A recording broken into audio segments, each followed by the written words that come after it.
하나님께서 오늘 우리에게 주시는 말씀은 마가복음 9장 28절 29절 두 절입니다. 마가복음 9장 28절 29절 말씀 우리 한 목소리로 우리 함께 합독하겠습니다. 집에 들어가심에 제자들이 조용히 묻자오되 우리는 어찌하여 능히 그 귀신을 쫓아내지 못하였나이까? 이르시되 기도 외에 다른 것으로는 이런 종류가 나갈 수 없느니라 하시니라. 아멘. 기도 외에는 이라는 제목으로 천태성 목사님 말씀 증거해 주실 때에 주의 음성으로 들으시기를 주님의 이름으로 축복합니다.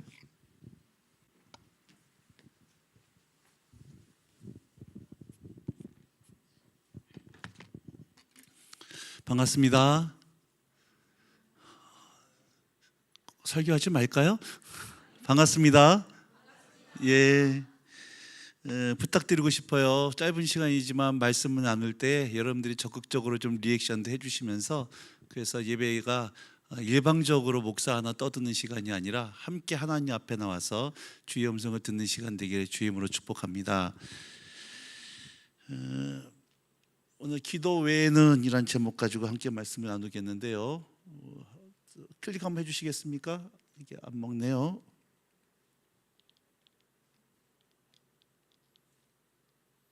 넘어가지. 여러분, 우리가 사는 세상은 눈에 보이는 세상이 있습니다. 또 하나는 눈에 보이지 않는 세상이 있어요. 세상은 이 눈에 보이지 않는 세상, 천국, 지옥, 마귀, 천사 이런 것들은 실제로 존재한다고 믿지를 않죠. 눈에 보이지 않는 그런 것들은 종교적인 영역에서 또는 어떠한 그 상상 속에서 존재하는 것이지 실제로 존재한다고 믿지를 않습니다. 그래서 유치원부터 대학 교육까지의 모든 과정들은 과학적으로 가설을 세우고 검증이 된 것만이 진리라고 믿는, 그리고 유물론적이고 진화론적인 세계관에 의해서 모든 교육이 이루어져 가고 있는데요, 성경은 뭐라고 말하고 있느냐? 우리가 사는 세계는 눈에 보이는 세계가 있고 보이지 않는 세계가 있다라고 이야기해 주고 있습니다. 눈에 보이는 세계도 실제예요. 그러나 눈에 보이지 않는 세계도 실제입니다. 더 나아가서 이 눈에 보이는 세계와 보이지 않는 세계는 따로따로 일하는 것이 아니라 밀접하게 연관되어 있는데, 눈에 보이는 것은 보이지 않는 것에 영향을 받고 있다. 이것이 성경에서 말하고 있는 세상을 보는 굉장히 중요한 세계관입니다. 다시 말씀드립니다. 우리가 사는 세상은 눈에 보이는 세상이 있어요. 이처럼 또 보이지 않는 세상도 있습니다. 두 개가 실제예요. 그런데 눈에 보이는 것이 열매라 그러면 보이지 않는 것은 뿌리와 같다. 보이는 것은 보이지 않는 것에 영향을 받고 있다. 자, 예를 들어서 사람이라고 하는 것은 눈에 보이는 육체가 있고 보이지 않는 영혼이 있습니다. 여러분, 살아있는 동안 이것이 분리가 되나요, 안 되나요? 분리가 안 돼요. 이게 분리가 되면 뭐 한 거예요? 죽은 겁니다. 몸이 아파가지고 병원에 갔습니다. 종합검사를 했어요. 근데 모든 검사를 했는데 증상은 있는데 원인이 안 나와. 이때 의사들이 뭐라고 말하죠? 신경성이군요, 이게요. 스트레스성이라고. 마음이 원인이 되어져서 육체의 질병으로 나타난다는 거예요. 그래서 여러분, 한국말로 된 의학용어 하나 있죠? 우리 아줌마들이 많이 걸리는 병, 화병. 격한 공감이 일어날 것 같은데, 화병. 마음의 원인이 되어져서 육체의 질병으로 나타난다는 거예요. 욥에게 큰 고난이 닥쳤습니다. 욥은 자기에게 왜 그런 고난이 닥쳤는지 욥은 이해할 수가 없었어요. 그러나 우리는 알죠. 욥에게 알 수 없었던 그 고난이 닥쳤던 원인은 하늘에서 하나님과 사단의 대화가 원인이 되어져서 이 땅 가운데 눈에 보이는 영역 가운데 결과로 나타나더란 얘기예요. 나무가 크게 자라기 위해서는 반드시 보이지 않는 뿌리가 깊이 뿌리를 내려야 됩니다. 뿌리가 얕으면은 나무가 크게 자랄 수도 없고 풍성한 열매를 맺을 수도 없어요. 이처럼 눈에 보이는 것은 보이지 않는 것에 영향을 받고 있다. 자, 같이 읽습니다. 시작. 주목하는 것은 보이는 것이 아니요 보이지 않는 것이니, 보이는 것은 잠깐이고 보이지 않는 것은 영원이다. 사도 바울은 우리가 주목하는 것은 눈에 보이는 것이 아니야. 우리는 보이지 않는 것을 주목하는데 그 이유는 보이는 것은 잠깐이고 보이지 않는 것은 영원하다고 얘기하는 겁니다. 여러분, 여기서 오해하지 말아야 될 것은 보이는 것이 중요하지 않다는 얘기가 아닙니다. 눈에 보이는 세계, 여러분의 배우자, 자녀, 가정, 교회, 이 대한민국 열방에 거룩한 영향력을 미치기 위해서는 보이지 않는 세계를 볼 수 있고 다룰 수 있어야 된다는 얘기예요. 왜냐하면 보이는 것은 보이지 않는 것에 나타난 결과이기 때문에 그렇다는 거예요. 아람 군대가 도단에 살고 있던 엘리사를 잡으러 왔습니다. 아침에 자고 일어나 보니까 수많은 아람 군대가 그들을 포위하고 있는 거예요. 쥐새끼가 도망갈 구멍이 없습니다. 그걸 보고 엘리사의 종 게하시가 탄식하는 거예요. 선생님, 큰일 났습니다. 우린 죽었습니다. 이렇게 근심하고 탄식하고 두려움에 빠져 있을 때 엘리사가 한마디 하죠. 걱정하지 마. 저 사람들보다 우리와 함께한 자가 더 많아. 그래서 게하시의 눈을 딱 열어주니까 수많은 불말과 불병거들이 그들을 둘러진치고 있더라고 하는 겁니다. 오늘 여러분의 삶 가운데서 이러한 아람 군대가 쳐들어와서 경제적으로, 건강으로, 관계로, 자녀 문제로, 직장 문제로, 그래서 빠져나갈 구멍이 없습니다. 완전히 인생에 소망이 없는 그런 질경에 빠졌을 때 게하시의 반응이 정상일까요? 엘리사가 정상일까요? 게하시가 정상이에요. 누구든 누리는 두려움입니다. 그러나 겉으로 봤을 때는 완벽한 사면 초과를 할지라도 내 영적인 영안이 열려서 전능하신 예수님이 내 인생을 붙잡고 있다고 이게 보여주는 순간, 그때는 누가 정상이겠어요? 엘리사가 정상인 거예요. 그럼 보이지 않는 세계를 볼 수 있는 눈, 이걸 뭐라 그럽니까? 영안이라고 그러는 거예요. 오늘 바라기는 오늘 여러분의 마음속에 이 영적인 눈이 열려져서 현실적인 눈으로 내가 살고 있는 세상을 해석하는 인생이 아니라, 그래서 가데스 바네아에서 12명의 정탐꾼들이 가나안 땅을 점령하고 정탐하고 났을 때 10명은 그 가나안 땅을 보며 스스로 메뚜기라고 여기서 멘티기 컴플렉스에 빠졌던 것은 그런 인생들이 아니라 하나님의 시각으로 그 땅을 해석함으로 말미암아 현실은 바뀐 것이 없지만 이것은 우리들의 밥입니다라고 요청했던, 선포했던 여호수아와 갈렙 같은 믿음의 눈이 띄어진 은혜가 있기를 주님의 이름으로 축복합니다. 그러면 여러분의 영적인 이 세계가 원칙이 이거예요. 오늘 내 현실을 바꾸기 위해서는, 여러분의 가정의 어려움을 바꾸고 교회의 어려움을 해결하기 위해서는 반드시 눈에 보이는 세계를 볼 수 있고 다룰 수 있어야 된다는 얘기예요. 왜? 이것이 뿌리기 때문에. 그러면 눈에 보이지 않는 세계를 볼 수 있고 다룰 수 있는 영적인 능력을 하나님께서 오늘 저에게 주셨는데, 영적인 세계, 눈에 보이지 않는 세계를 볼 수 있고 다룰 수 있는 능력, 그 무기가 무엇일까? 오늘 하나님께 우리에게 주신 그 영적인 권위가 무엇일까? 그것이 바로 기도다라고 하는 거예요. 하나님께서는 성도들이 기도하기 시작할 때 기도를 통해 영적인 세계를 변화시키십니다. 영적인 세계가 바뀌어지면 반드시 눈에 보이는 현상들, 이 눈에 보이는 세상이 바뀌게 되어 있다라고 하는 거예요. 같이 읽겠습니다. 시작.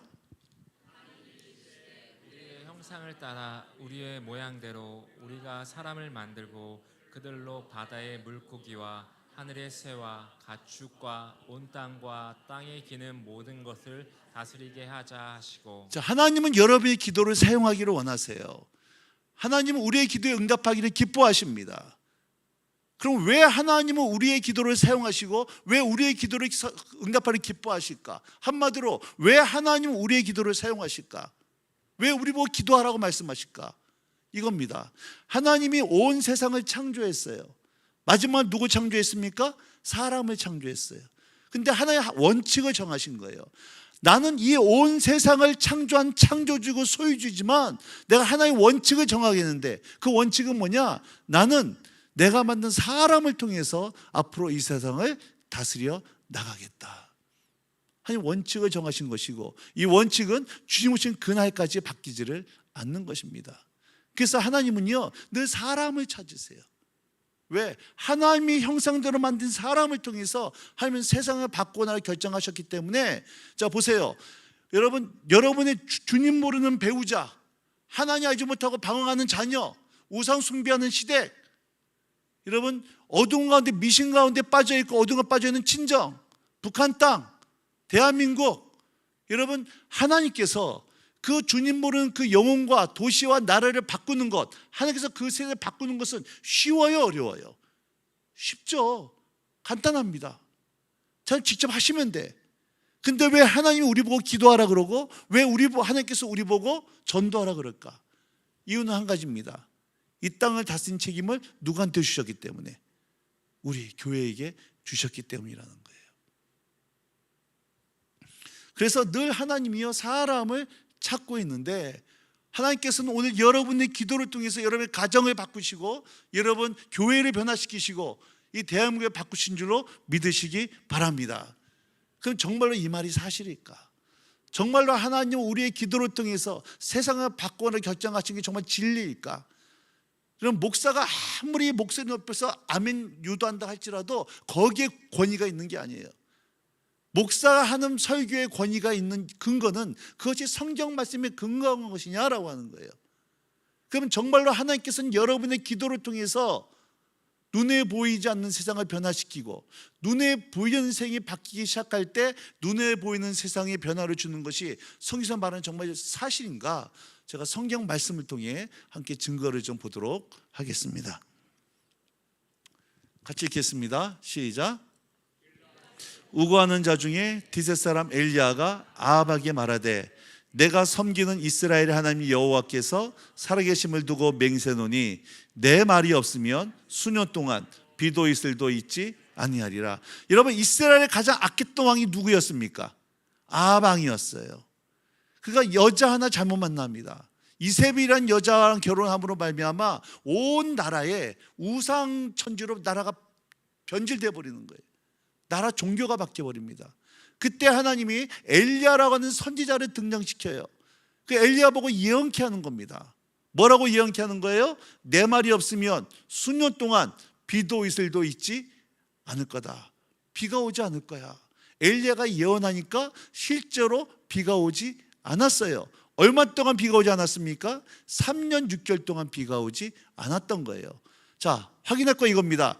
이스라엘의 비를 오지 않게 하신 분이 누구셨어요? 하나님이 오지 않게 하셨어요. 18절로 넘어갈까요? 시작.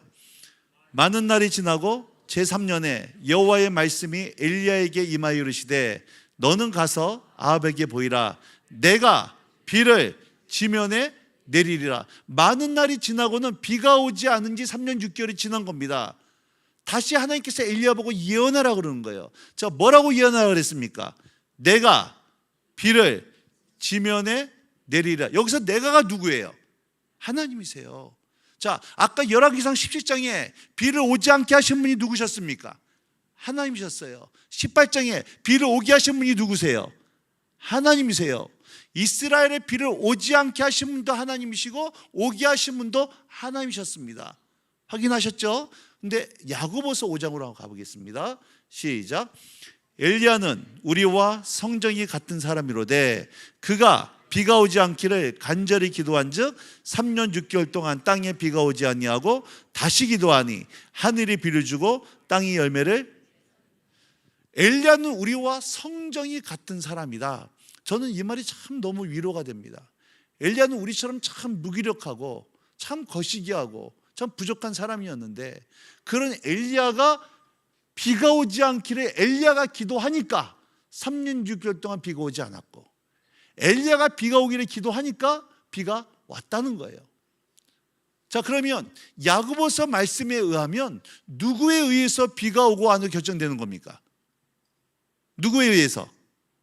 엘리야예요. 아까 열왕기상 17장 18장은 하나님이 비를 내리지 않거나 내리셨다 그럽니다. 근데 야고보서 말씀은 엘리야가 비가 오지 않기를 기도하니까 비가 오지 아니하고 엘리야가 기도하니까 비가 왔다는 거예요.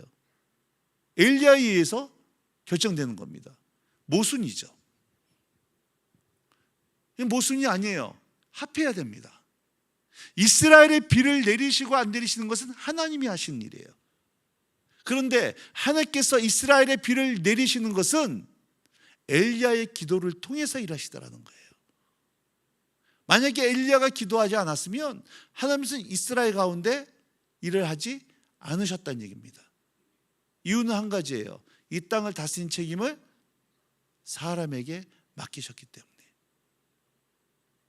제가 이 말씀을 가르치다가 어느 날 갑자기 성령께서요, 내가 성경을 잘못 오해하고 있다는 것을 깨닫게 하셨어요. 그래서 한 단어가 눈에 확 들어왔습니다. 그게 간절히라고 하는 단어예요. 그동안 내가 왜 이 말씀을 못 봤을까 싶은 생각이 들었습니다. 내가 어떻게 말씀을 잘못 오해했냐면, 하나님께서는 엘리야 보고 내 예언해 그랬어요. 엘리야가 하나의 음성을 듣고 예언하니까 비가 오지 않았다고 생각한 거예요. 근데 이게 잘못된 오해라는 거예요. 그것만이 아닙니다. 하나님께서는 분명히 엘리야 보고 예언하라 그랬어요. 엘리야는 그 음성을 예언했는데 예언한 걸로만 끝난 것이 아니라 예언이 실제로 성취가 되어지도록 간절히 뭐 했다는 얘기예요? 기도했다는 얘기예요. 그 엘리야의 간절한 기도를 통해서 하나님의 약속이 성취가 되어진 것이지, 그냥 엘리야가 예언한 것만으로 비가 오거나 오지 않은 것이 아니었다라고 하는 겁니다. 두 번째입니다.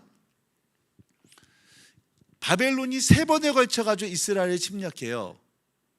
1차 때는 다니엘이 끌려갑니다. 2차 때는 에스겔이 끌려가요. 에스겔이 바벨에 끌려가 있는 상태에서 세 번째로 예루살렘을 침략하는데 586년에 성전이 불타버리고 수많은 사람이 학살당하고 도시는 파괴되어져서 사람이 살 수 없는 유령 도시로 바뀝니다. 에스겔은 바벨에 끌려가 있는 상태에서 자기 나라와 민족이 망했다는 얘기를 듣고 이때부터 예언 사역을 시작을 하는데요. 에스겔이 했던 예언이 뭐냐? 완전히 망했던 예루살렘 성을 회복하시겠다고 하는 약속의 말씀을 선포하기 시작합니다. 그래서 오늘 첫 번째 하는 예언이 이 말씀인데, 이것은 앞으로 70년 후에 이루어질 사건입니다. 33절 읽겠습니다. 시작. 내가 너희를 모든 죄악에서 정결하게 하는 날에 성읍들에 사람이 거주하게 하며 황폐한 것이 건축하게 할 것이니, 내가 너희를 모든 죄악에서 정결하게 하는 날, 바벨론 포로에서 너를 해방시켜서 70년 만에 다시 고향으로 돌아가는 바로 그때에 성읍, 사람이 살지 못했던 성읍들에 사람이 거주하게 할 것이고, 완전히 파괴되었던 도시를 다시 리빌딩 하겠다라고 하는 거예요. 약속의 말씀입니다. 34절. 전에는 그 황폐한 땅이 경작이 될 것이다. 70년 동안 농사를 짓지 않아서 황무해졌던 땅을 옥토밭으로 만들어버리겠다라고 하는 거죠. 35절. 사람이 이르기를 이 땅이 황폐하더니 이제는 에덴 동산같이 되었고 황량하고 적막하고 무너진 성읍들의 성벽과 주민이 있다 하리니. 여러분 33절, 34절, 35절 했던 얘기 또 하고 또 하고 또 합니다. 이스라엘의 문법에 있어서 했던 말을 반복하는 것은 강조용법이에요. 예수님의 말씀은 중요한데요, 진실로 하면 굉장히 중요한 겁니다. 근데 진실로 하는 것은 매우 중요한 거예요. 강조하고 또 강조하는 겁니다. 반드시 무너진 예루살렘 성을 회복하겠다고 하는 하나님의 의지예요. 근데 36절 시작.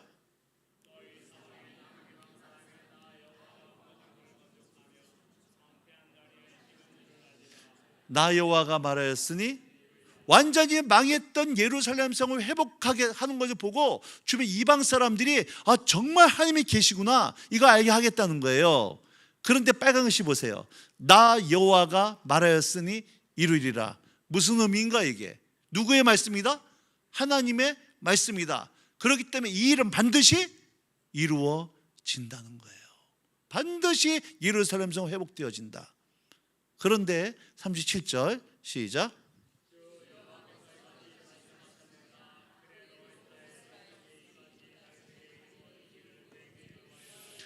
여러분 성경 다시 읽으셔야 됩니다.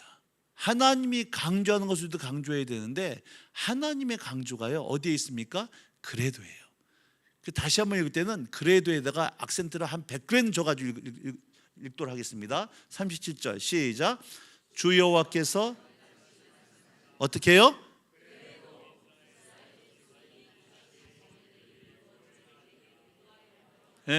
완전히 망했던 예루살렘 성을 회복하는 것은 하나님의 뜻입니다. 계획이에요. 의지예요. 반 일어날 일입니다. 그래도 이스라엘 백성들이 그렇게 되어지도록 나한테 뭐 해야 된다? 기도해야 된다.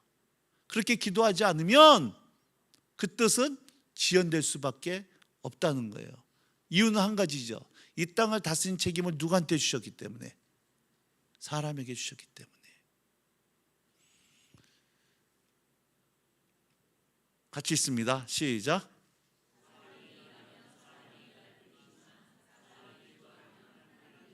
사람이 일할 뿐이지만 사람이 기도하면 하나님이 일하신다.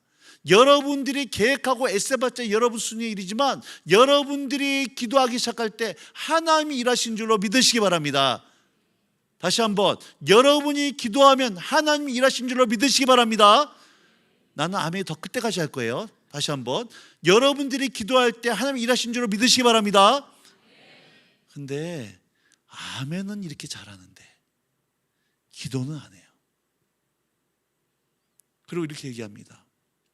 우리 기도했다 치고 열심히 회의해요. 기도했다 치고 열심히 봉사해요. 근데 기도는 안 해요. 그래서 그토록 애쓰고 노력하는데 문제가 해결이 안 되고 우리 수준의 열매만 얻을 수밖에 없더라고 하는 거예요. 여러분, 교회가 기도할 때 하나님이 일하신다고 하는 사실을 100% 믿는 존재가 있습니다. 기도의 능력을 누구보다 확신하는 존재가 있어요. 누구일까요? 원수마귀입니다. 원수마귀는 기도의 능력을 확실하게 믿기 때문에 어떻게 해서든지 하나님의 자녀들이 기도의 자리에 나가지 못하게 만들어요. 원수가 우리 기도하지 못하게 하는 거 아니면 너 기도해. 기도하지 말라는 얘기하는 기도하는데 폭삭 속았어 다 본 다음에 기도해. 동층모임 끝나고 기도해. 애들 대학 보내고 난 다음에 기도해. 네 발등부터 끈 다음에 그 다음부터 기도해. 근데 그거 끝나고 나서 기도하려고 그러니까 어느 순간 내 마음속에 교회 기도의 제대의 불이 다 꺼져버리더라는 거예요. 여러분, 등 따뜻하고 배부르면 기도합니까 안 합니까? 좀 좋은 말 때 대답해 보세요. 등 따뜻하고 배부르면 기도해야 안 해요?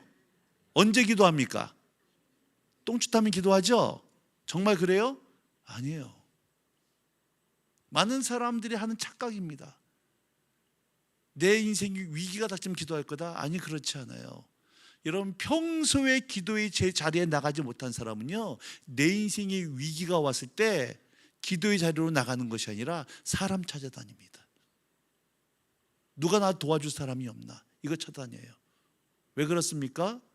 여러분, 기도를 통해서 영적인 세계가 바뀌면 내 현실이 바뀌는 것을 원수가 너무나도 알기 때문에 여러분, 원수는 어떻게 해서든 기도하지 못하도록 우리를 방해하고 있어요. 굉장한 영적 전쟁입니다. 여러분, 기도는 잘 들으셔야 됩니다. 기도는 사역을 위한 준비가 아니라 기도 자체가 사역이에요. 기도는 영적 전쟁을 위한 준비가 아니라 기도 자체가 영적 전쟁인 줄로 믿으시기 바랍니다. 기도를 통해서 영적인 세계가 바뀌어야 내 현실이 바뀌어요. 근데 기도하지 않으면 영적인 세계가 바뀌지 않기 때문에 내 삶에는 어떠한 변화도 일어나지 않는다라고 하는 거예요. 원수는 이것을 너무나 잘 알기 때문에요, 기도의 자리로 나가기보다도 자꾸 돈 의지하고 사람 쪽수 의지하게 만들고 인맥 의지하게 만들어서 우리 수준의 일로 격화시켜 버리더라는 거예요. 여러분, 최근에 정말 여러분의 삶 가운데 간절하게 기도했던 적이 언제였었는가? 한번 점검해 보셔야 돼요. 머리카락 빠진 삼손처럼 여러분, 세상과 맞짱 뜨고 세상을 변화시켜야 되는데 세상 앞에 무기력하고 세상이 우리 심령으로 돌아오고 교회 속으로 들어와서 교회가 세상과 타협하고 변질되어 가고 있지는 않은지, 그 이유는 한 가지입니다. 내 기도의 재단에 교회의 기도의 전에 불이 꺼졌기 때문이에요. 초대교회 때는 금과 은은 없었지만 예수 그리스도 이름의 능력이 있었습니다. 그 예수 그리스도 이름으로 세상을 뒤집어 엎었어요. 그러나 현대교회는 금과 은은 넘쳐납니다. 사람도 많아요. 돈도 많습니다. 건물도 큽니다. 세상의 권세를 가지고 있어요. 그러나 예수 이름의 능력은 잃어버렸어요. 그 예수 이름의 능력이 뭔지도 몰라요. 왜 우리 상 가운데, 교회 가운데 예수 이름의 능력을 왜 잃어버렸습니까? 기도가 사라져서 그래요. 왜 기도가 사라졌나요? 먹고 살만 하거든요. 옛날에 우리 선조들은 밤새도록 기도하고 기도응답을 받아야 배골지 않고 애들 교육시킬 수 있었습니다. 근데 지금은요, 전능하신 카드님 계세요. 마통님 계시고 대출님 계세요. 까짓거 은행이 있어. 고민하지 않아도 돼요.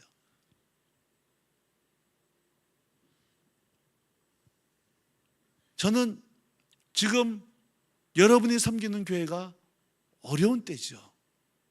이럴 때일수록 여러분 더 교회로 나와서 구경꾼 되지 마시고 여러분 한마음 한뜻으로 함께 뜨겁게 기도함으로 말미암아 이것을, 이 어려움을 디딤돌로 삼아서 좋은 교회에서 넘어서서 더 하나님 보시기에 위대한 교회로 거듭나는 은혜가 있기를 주님 이름으로 축복합니다. 또 하나, 여러분 교회에 지금 어려운 일이 있으면서 청빙을 하고 있는 걸 내가 들었는데, 원수가요 교회를 흔들 때 누구를 제일 공격할까요? 현재 청빙위원회입니다. 여러분 청빙위원회 니들이 알아서 하라고 맡겨놓지 마시고 여러분 전심으로 함께 기도로 이분들을 보호해 주시고 기도로 도와주셔야 올바른 판단 속에서 여러분 올바른 좋은 목회자님을 모실 수가 있게 되어지는 거예요. 원수는 이 온누리 교회가 여러분 어떻게 해서든지 하나님의 임재가 떠나버린 그저 그런 교회로 전락하도록 원수는 집중적으로 공격하고 있을 것입니다. 눈에 보이는 이런 수준의 교회가 아니라 여러분 영적인 세계 속에서 놀라운 변화를 경험하기 위해서는 여러분의 기도를 통해 하나님의 성령이 임하기 시작하고 성령에 충만한 교회들이 여러분 외적으로 놀라운 변화가 있게 되는 줄로 믿으시기 바랍니다. 예수님이 3명의 제자들을 데리고 변호산에 올라가요.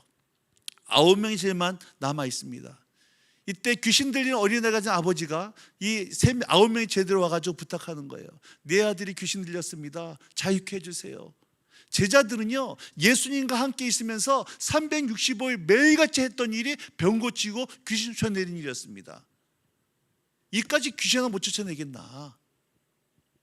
그래서 9명의 제자들이 기도하는데요 귀신이 안 나가는 거예요. 사람들이 둘러서고 있습니다. 구경하고 있는데 어떠한 변화도 안 나타나.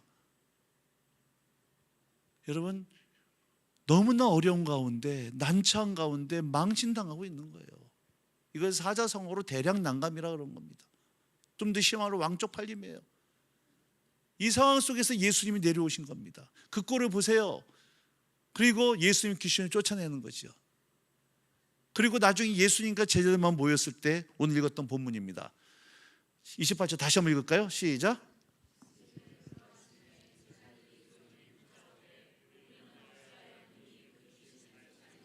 예수님 이해가 안 됩니다. 우리 전에 귀신 쫓아냈잖아요. 근데 이번은 어찌해서 능히 귀신 쫓아내지 못했습니까? 이렇게 물어볼 때 예수님이 제자들이 하시는 말씀 29절 시작.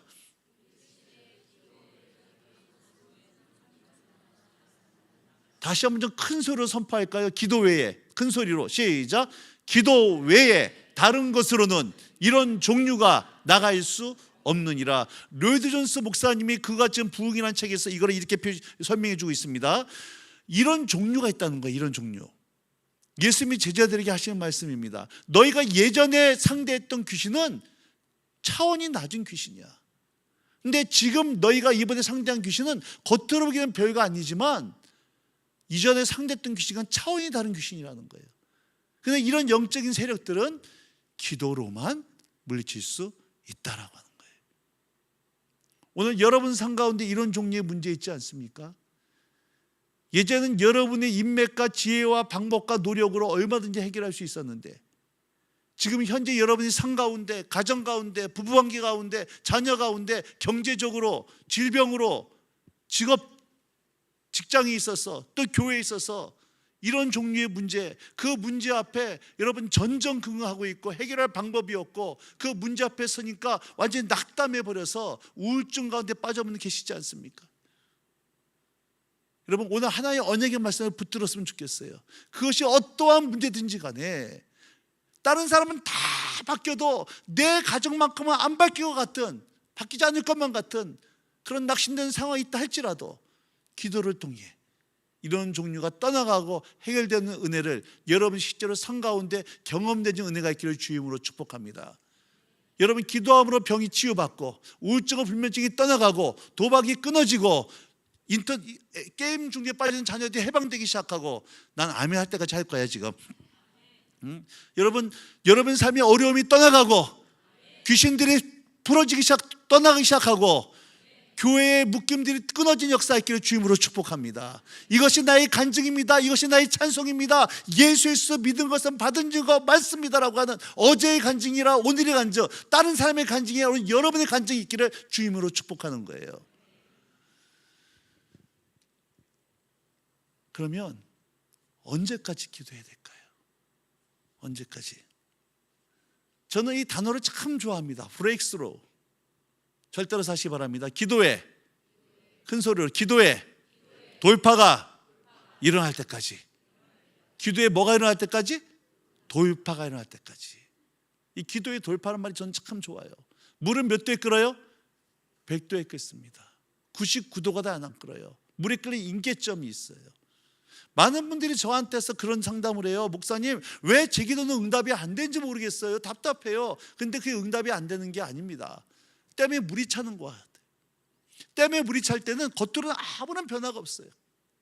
그러나 댐에 물이 차다가 댐에 임계점이 있습니다. 위험 수위가 있어요. 더 이상 이 물이 이상 올라오면 댐이 위험하다 할 때는 댐 문을 활짝 열고 여러분 방류가 시작되어지는 거예요. 이게 기도 응답의 돌파라는 겁니다. 근데 안타까운 것은 너무나 많은 사람들이 기도에 근력이 없어요. 몇 번 기도하다가 응답이 안 되면 포기를 해버립니다. 낙심을 해버려요. 여러분, 전 여러분의 삶 가운데서 기도의 돌파가 일어나는 은혜가 있기를 축복합니다. 기도의 돌파가 뭡니까?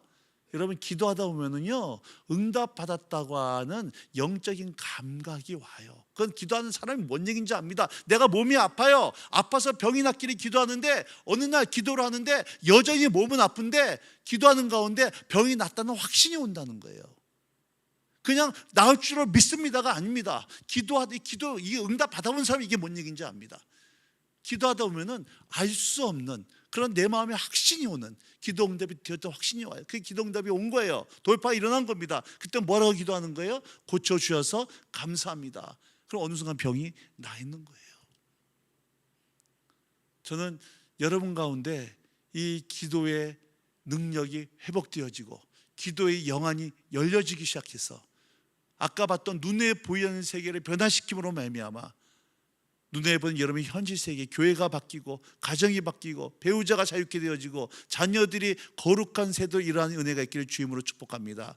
여러분, 아까 그 기도할 때 연약했던 제자들의 모습이요, 저는 한국교회 모습 같아요.